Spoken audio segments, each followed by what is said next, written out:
On les appelle les marchés de Trajan, peut-être à tort. Car selon toute vraisemblance, ce complexe, bâti au second siècle après Jésus-Christ, aurait sans doute été un centre administratif plutôt qu'un centre commercial durant l'époque romaine.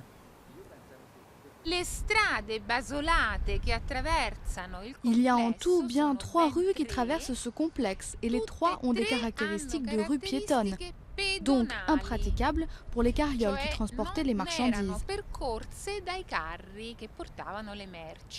Si l'on ignore précisément ce qu'étaient les marchés de Trajan durant l'Empire romain, on sait en revanche ce qu'ils sont devenus par la suite. Tour à tour un couvent, puis une caserne durant la deuxième moitié du XIXe siècle. Aujourd'hui, une grande partie du complexe se visite, comme par exemple l'ancienne voie romaine, la Via Biberatica, ou encore la grande salle qui recèle de nombreux vestiges de l'Antiquité.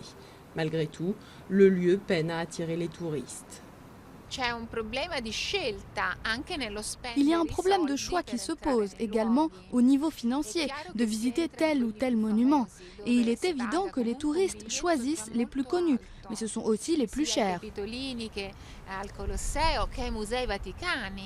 Les visiteurs en quête de tranquillité apprécieront l'ambiance qui règne de l'amphithéâtre jusqu'à la tour des milices construite entre le XIIe et le XIIIe siècle.